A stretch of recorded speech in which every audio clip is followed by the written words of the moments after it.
tonight. Thank you for being here. My name is Rizky Andrianto.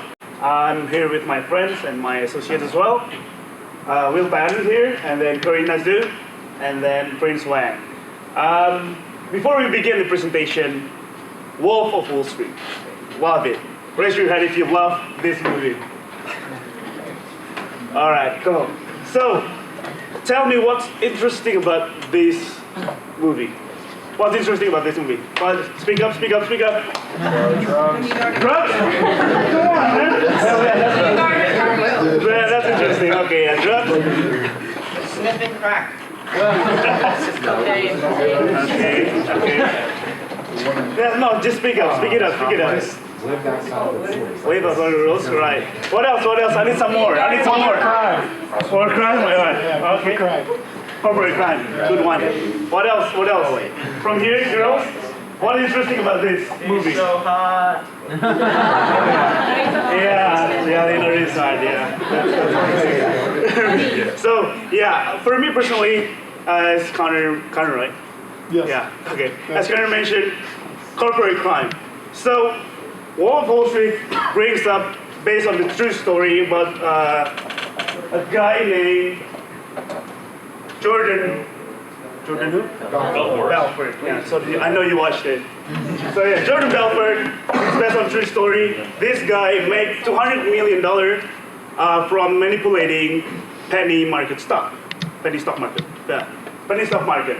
So it is interesting because people think, oh, Wall Street, you know, big scandal, so they bring it up to the Hollywood movies. But actually, there's a bigger and more global scandal in financial system. And the person who did it is this guy. Who is this guy? This guy is Tom Hayes. He's making $360 million in 3 years for himself. He was a former Citibank trader and a former UBS trader. Yeah, he's making that a lot of money because he was manipulating the interbank rate. Interbank rate is like when one bank gives a loan to the other bank. So he was manipulating interbank rate that is called the London Interbank Offered Rate, or for short, LIBOR. So to understand how he did it and the consequences, first Will Pan will explain to you what LIBOR is, and then how we use LIBOR and how it's calculated. And then second, Karina Zhu, she will explain why you should care about it, why you should care. These people, Tom Hayes and his friends, screwed the financial system that actually directly impact all of us. And then last one, the best part is Prince Wang. He will tell you clearly how Tom Hayes did this and the consequences to the large bank, literally large banks. So, Will, please.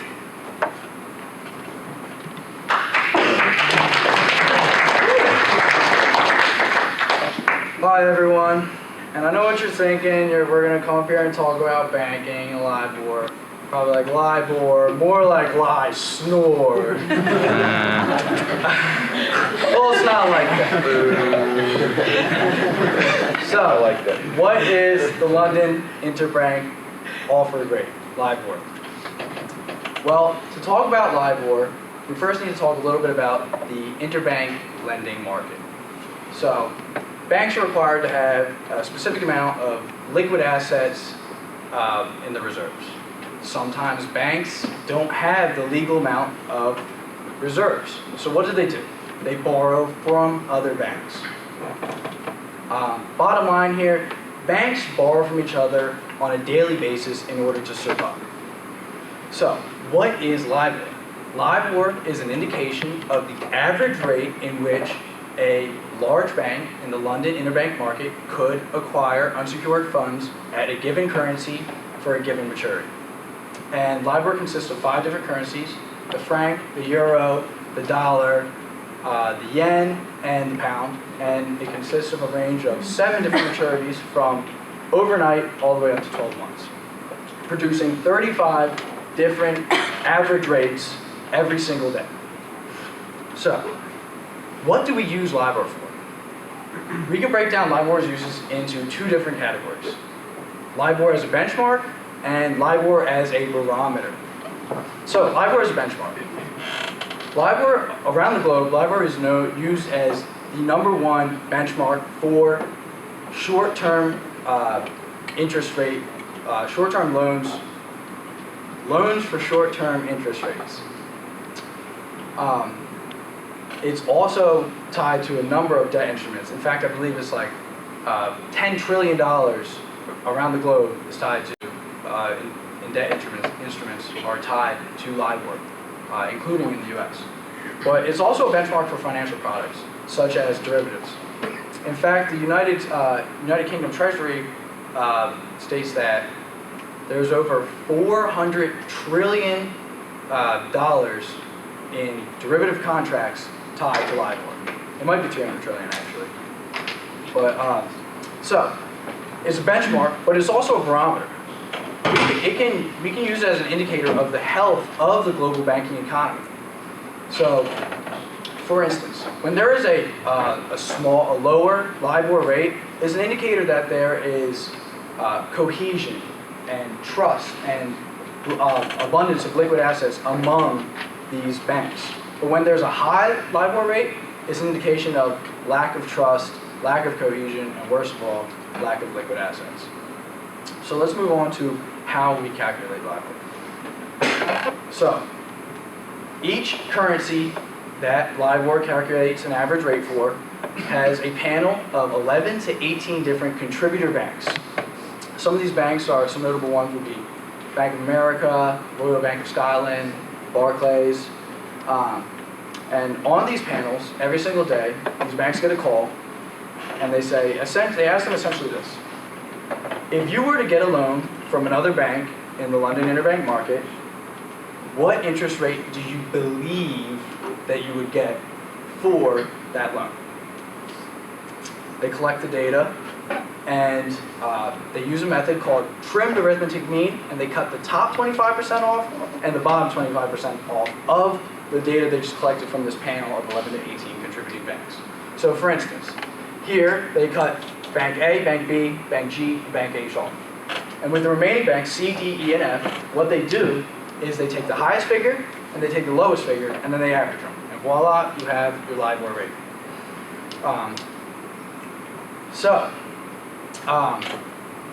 What have I brought you here today? I talked a little bit about LIBOR. I talked about its uses, its practical uses, and briefly talked about how you calculate it. Which, by the way, is renowned for how simple it is as a measure. And bottom line here is that the whole system of LIBOR has global implications, and it relies on an assumption that a small number of really large banks are going to honestly and accurately disclose their liquid assets. Does anybody see a problem with that? What are some potential flaws with LIBOR? They don't usually let them see inside liquid assets. We haven't seen inside of our Federal Reserve for 1950 or something. We don't know if the gold's there. Yeah. Yeah. Honesty is a huge part of it. I believe Ben Bernanke said that one of the biggest flaws with LIBOR is an incentive to misreport. And then another big flaw with LIBOR is that at the end of the day, it's just an estimation. These loans between banks, on average, usually don't take longer than a week. And some of these debt instruments in which are tied to LIBOR are for months or even years. So anything longer than a week is really just an educated guess. So those are two major flaws with LIBOR. And now we're going to move on to Karina. Well, thank you, Will, for such explanation. So why do you care? As Will has mentioned, LIBOR rates are the rates what the banks would charge other banks to borrow on different loans, which determines a global flow of trillions of dollars. Though even though LIBOR rates, its name refers to London, it's actually terrifically important in all levels of the U.S. financial systems.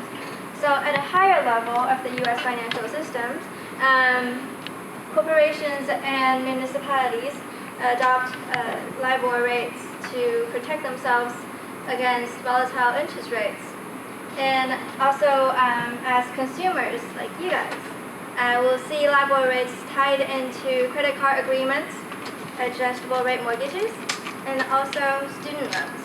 And an example that is very close to us is that PNC banks actually adopts LIBOR rates in their student loans. So what happens is that when they have approved your application for a student loan, they would ask you to pick between a fixed rate option and a variable rate option, and that would be based on LIBOR rates. So now you might wonder why and when did LIBOR rates become so favorable in the U.S., even its name suggests its relation with London. And that was during the times of 1998, the Russian financial crisis, when Russia defaulted. It created a large amount of fear and instability in the U.S. economy, leading people to rush to the safe haven of treasuries, largely increasing the treasury rates and lowering the mortgage rates, which are the returns for banks. So that is when LIBOR became king in the U.S. Financial system. Another reason for it is that banks had the desire for a global standard, and a lot of the bond markets globally are based on LIBOR. And when you originate an adjustable rate mortgage, it only made more sense for banks in the U.S. to also adopt LIBOR rate. After all, it is the most liquidly traded instrument in the global financial system. So how do banks use LIBOR to hedge themselves against interest rate exposures? They do them through mainly three derivative products, and they would be interest rate swaps, interest rate futures, and forward rate agreements. So even though LIBOR touches on to a large number of the U.S. households and businesses, it is not so ideal. Why? Well, it is a combination of two components, one of which being the general level of risk-free rates and the other being the risk premium related to the credit risk of the borrowing banks. And in order to understand this, we need to think about the global financial crisis times, during which risk premium will fluctuate dramatically, making it so that LIBOR does not do so well of a job portraying the underlying risk. However, firms still like to use LIBOR rates because they believe that at the end of the day, they can hedge the resulting risk using highly liquid and LIBOR-linked interest rate financial derivatives. And it is because of the progression of this dynamic over time, LIBOR has become an important pillar, not only in the U.S. financial system, but also the global financial system. And now let's turn to Prince. Now, do you think that LIBOR rates would be more favorable or the federal funds rate? Give you an idea of the federal fund rate right now is zero bound. Mm-hmm. So which one should you choose? Federal. And LIBOR rate is slightly higher. Slightly higher. You want a lower rate or a higher rate? Low rate. All right, Yeah. yeah, indeed. Indeed. Now we can turn the floor to Prince.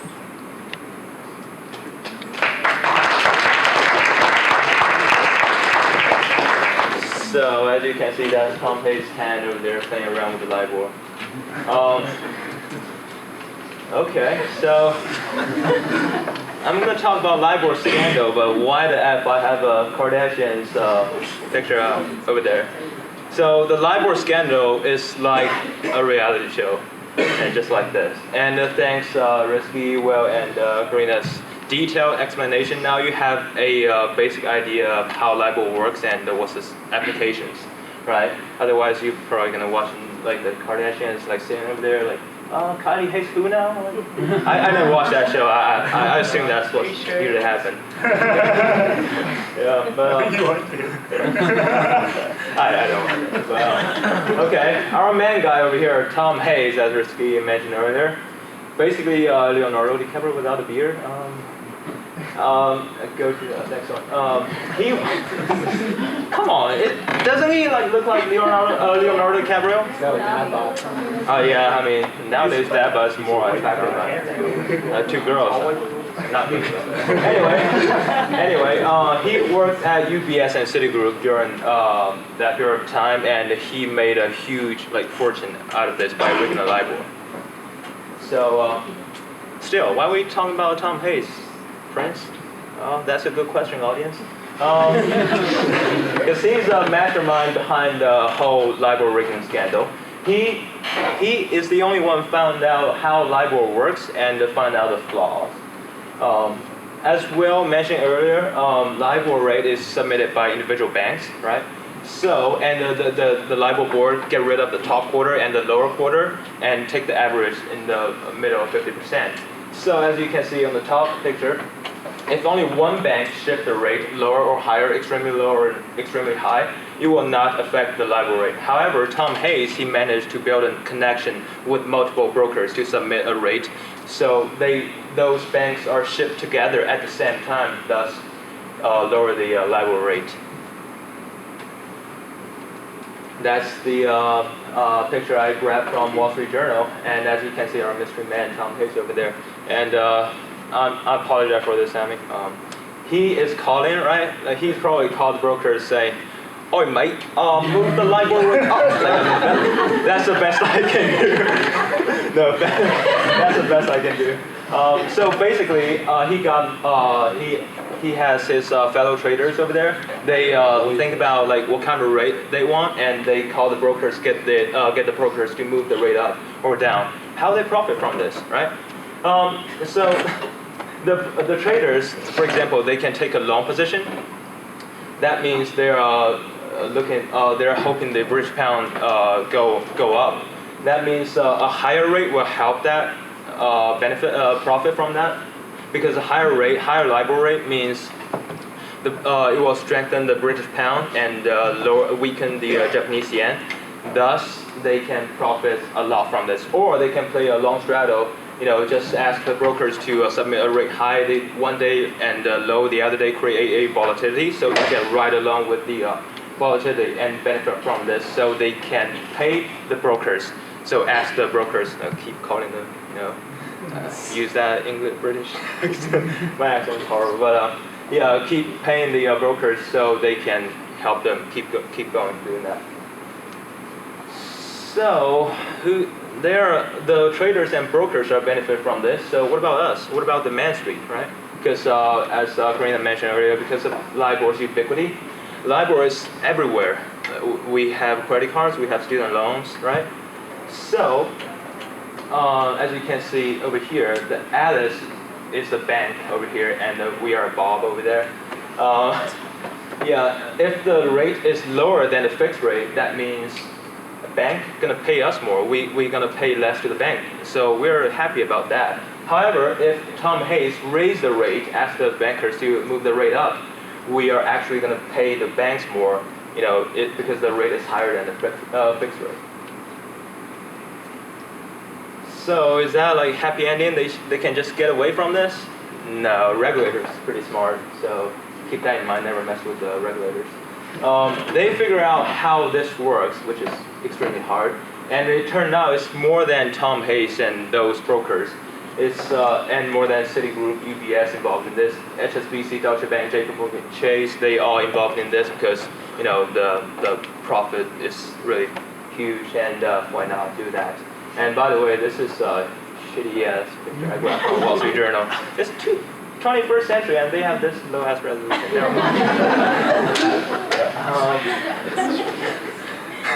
As you can see over here, UBS, they paid $1.52 billion for manipulating LIBOR, and that's a lot. And Tom Hayes is sentenced for jail, sentenced in jail for 14 years. It's pretty harsh. should we still use this, or like should we use the Fed rate, or should we, what should we do to better regulate this? Anyone? What should we do? Joe, I know you're interested in this. Actually, yes, I did have a kind of a budding comment I was intrigued to make. So just following the story a little bit, there's a lot of conversation going on between Tom Hayes and other traders. Yeah. They use an online trading platform to have these discussions. Something that would be very simple to make an improvement in the regulatory process is just to oversee these online trading platforms much more thoroughly.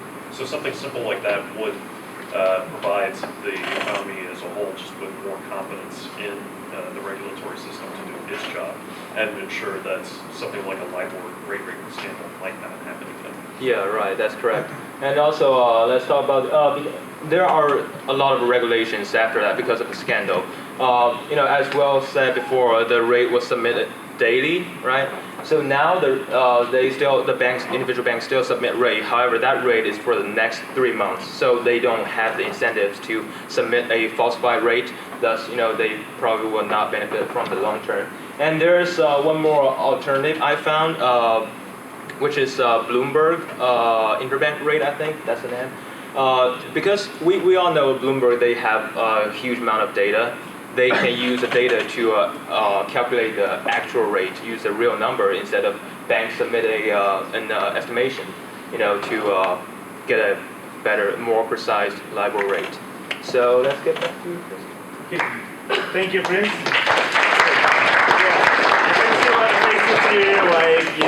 To not really understand. I know this is really complicated. Even for us, we've studied this for a week, but still we just scratched the surface only. So, is there any question or confusion that you guys want us to explain? Yes? Tom Hayes, he's a derivative trader. He trades futures like foreign exchange. That's Japanese yen and British pound. That's the main area he trades. And he plays futures. So if as I said earlier, if a higher rate, that means British pound is going to go up. So he can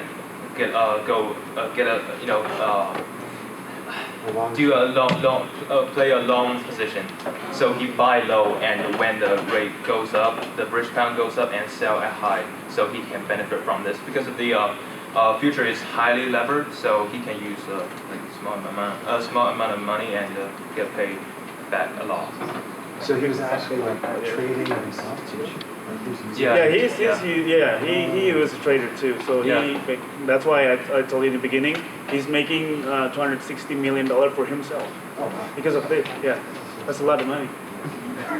Yeah, well, that was actually my question. How did Hayes actually make money? So all this money came from playing the exchange, the exchange rates, whatever. Yeah. And then all the banks, all of their money is from the interest rates being raised, and then making the money off the loans.